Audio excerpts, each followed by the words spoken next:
Good morning, cubies and newbies. I am Sunshine, and I'm the creator of the ABCube method for solving Rubik's Cubes. This is this tutorial and my stream. Formula A, Formula B, 4 moves, 8 moves. All you need to know to solve every size Rubik's Cube. Because Formula A will bring an active color to the top, and Formula B will move 3 pieces around, and that's all you ever need to do. If you use the top row and outside columns, it moves corners around like so. Slide up, slide up, slide down, moves corners around. If you do the outside and an inside column, it will move edges around. It moved edges around. And if you use 2 inner columns, up, up, down, down, it moves center pieces around. Now it looks like it moved 2 pieces, but it didn't. It moved 3. The fact is that 2 of them were the same color, so you didn't notice. But again, so anything you do to the cube enough times will set back to normal. We'll get back to your start, whatever your start was. So I'm going to do, again, I'm putting this piece here, so to do the edge pieces.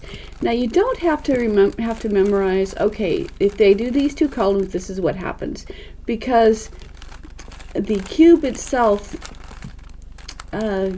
dictates what the columns are based on which cube you want to move. So if this is the cube I want to move, I like to tick my pieces so you guys can follow what I'm doing. This piece is going to move up,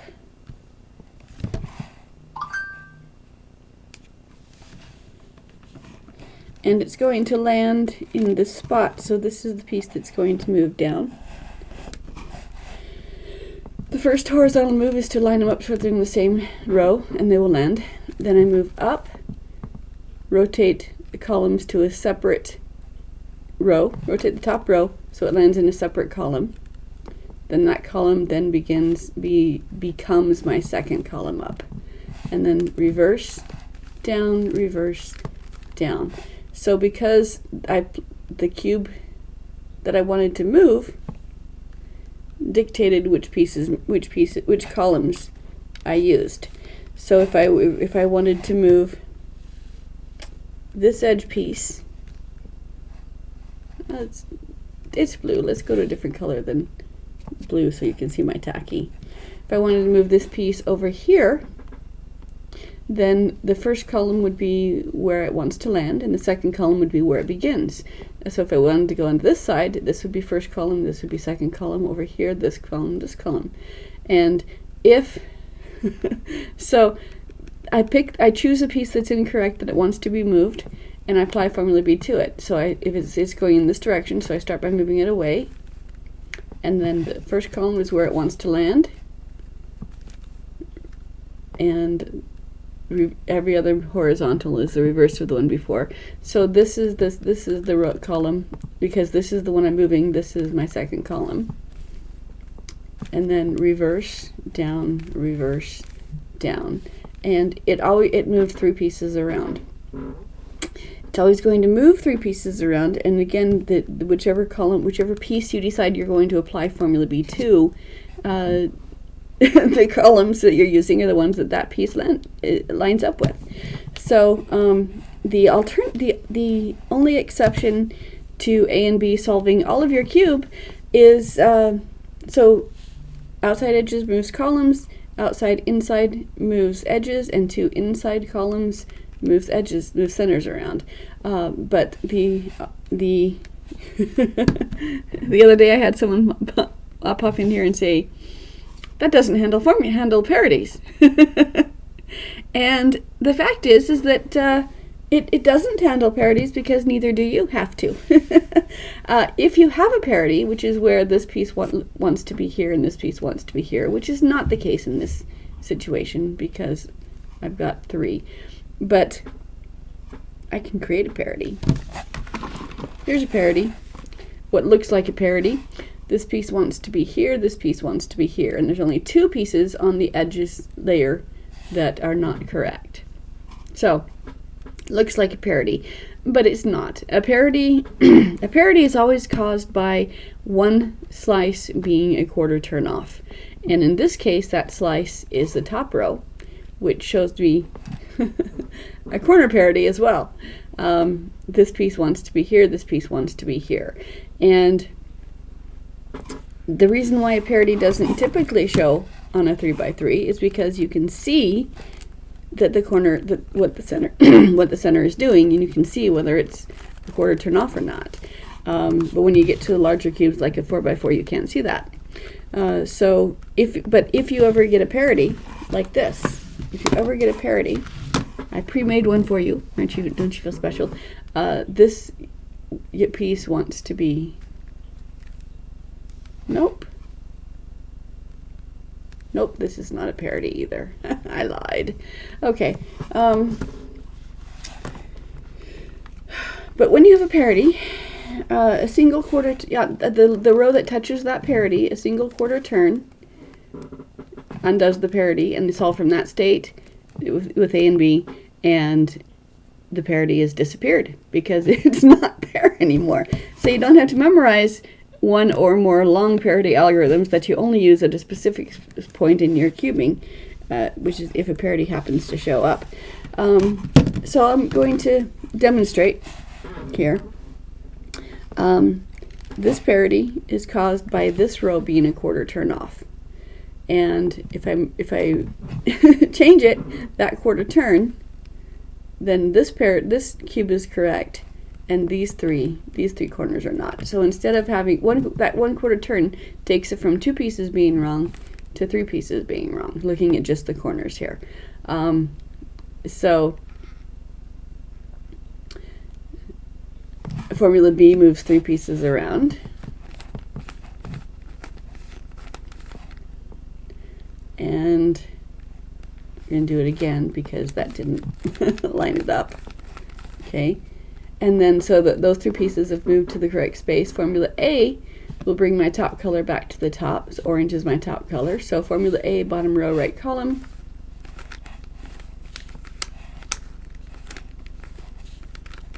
Until my my top color comes to the top. Slide the top to keep this one safe and keep applying it to this one. Keep going.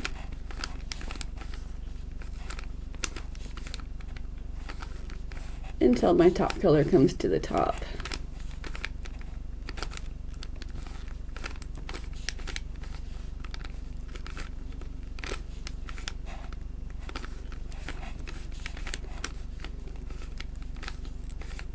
Okay, now that my color's on top,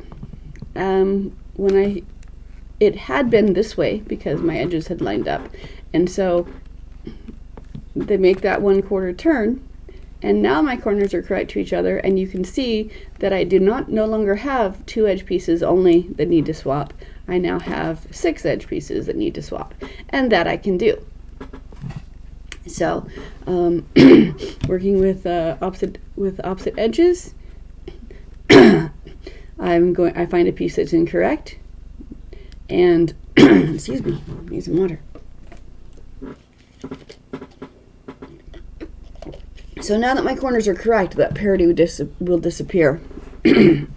So this piece is incorrect. I'm going to apply formula B to affect that. I'm going to place the center piece into that spot so that this orange piece comes out to the middle where I can work on it. So I will temporarily displace here. So up, up, down, down. My opposite sides are orange and red in this scenario. So I keep looking for, I just keep my sides stable, and I look for a piece in the center that wants to go to the outside. Up, up, down, down. Look for another orange or red in the middle. Up, up, down, down. Look for another orange or red in the middle. It's going, the corners are lined up to match the front. It's going in the orange direction. So first column, second column, top row. Away, up, in, up, away, down, in, down. Corners match the front. It's going in this direction. Up, up, down, down. Okay, no more oranges or red in the middle, so I look to see whether the sides are done. The orange is now correct to itself, and the red is not. So I'm going to work on the side edges now by displacing one of my incorrect reds into the spot.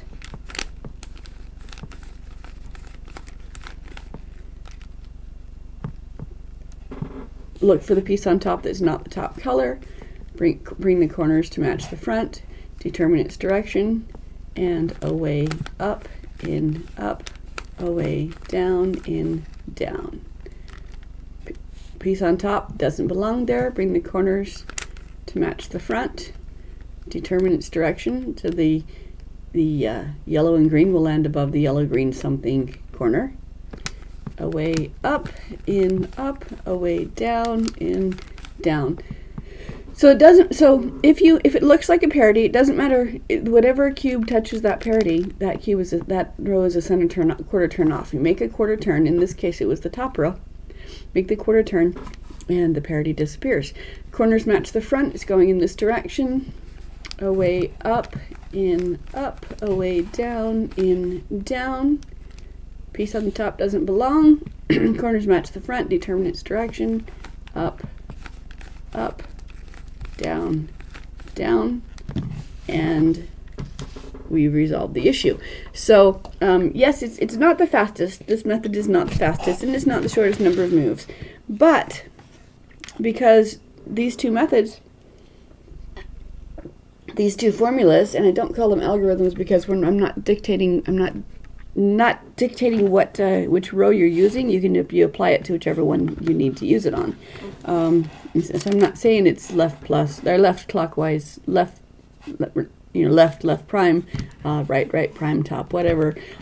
You just you select the piece that's in the wrong place, and you apply the formula to that piece, and then lather, rinse, repeat. Pick another piece. Pick another piece. I work on corners first simply because every cube has 8 corners. Every cube has the corners. And so when I'm teaching the cube, I do actually teach this. Hold on.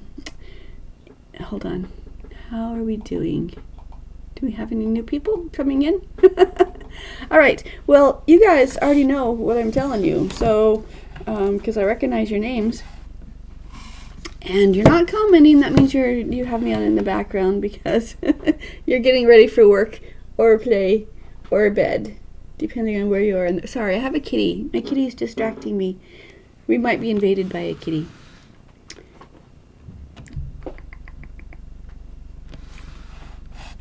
Who happens to be the most beautiful kitty in the world. Yes, you are. Okay, so Formula A, Formula B. Formula A brings the color to the top. B moves 3 pieces around. That's all you ever need to do. If you think you have 2 pieces off, make a single quarter turn, and now you have 3. And 3 you know how to handle.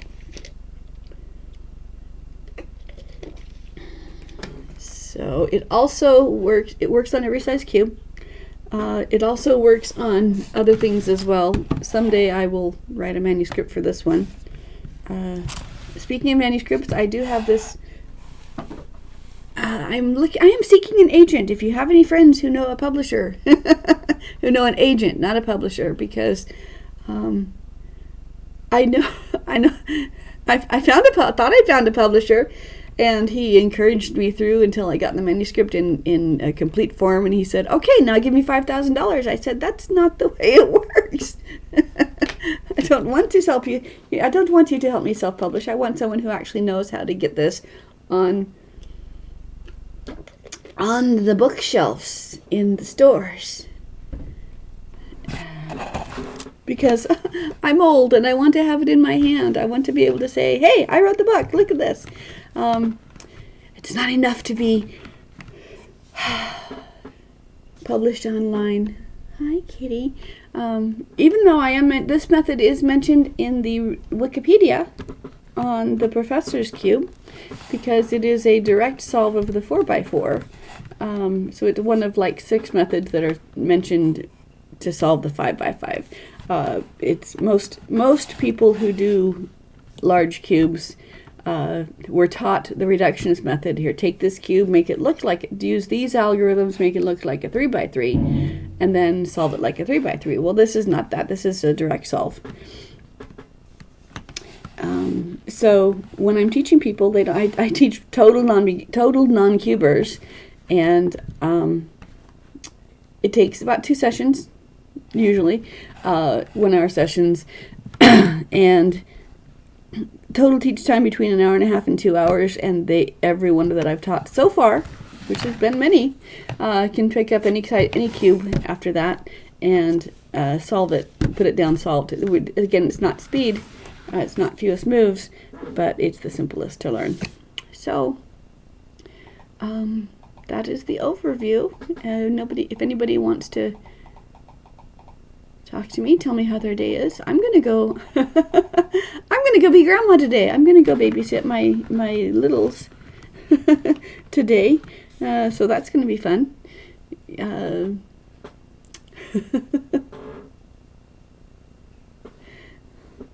So you guys all go have a great day. I'm going to feed my face and get ready to go, and I'll be back here tomorrow. If you have any non-cuber friends who want to learn, I do teach in real life, in real time.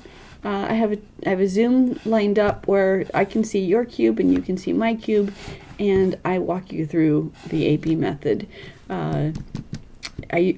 First session is usually just the corners, because I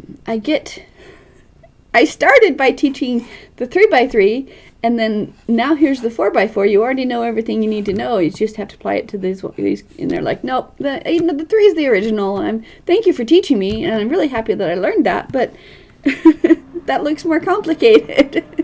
And so I stopped doing that. I started teaching with just the 5x5, because it does not get more complex after the 5x5. It does not, it might look more complex, but it does not. It's just more of the same. You pick a cube. If you pick a cube, throw it in the direction it wants to be.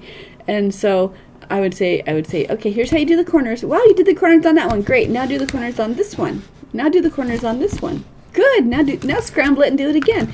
And till they get really comfortable with the corners, where they know that they can do the corners. And then, as I'm sending them home with a cube to play with, I say, oh, just by the way, the formula be the up, up, down, down. You've been using it on the outsides, on the outside edges. If you use it on the outside and inside column, if these are your 2 columns, it'll move edge pieces around. And if these are your 2 columns, it'll move centers around. So go play with that for a while, and I hand them at least a 4x4. And they go and they play with it. They come back and they say, I have a question. And most of the time it's a parody, and I say, oh, single quarter turn, now try. So, and then we just have fun, we just play. So I'm not fast. My average 3x3 time is about 1.5 minutes, according to my GoCube. I don't have an actual timer. What? Kitty isn't distracting me, I'm so sorry. So that's it. I'll be back tomorrow, and I'll actually solve some of these cubes. I've just been playing with them and talking around them. I will actually solve some of them tomorrow. So if you have message me if you have a friend who wants to learn, says, I don't want to put in the hours of study time, just tell me the secret so I can just solve the cube. This is the secret. This is it. So go have a wonderful day, be nice to yourself, and I will be back here tomorrow. Bye.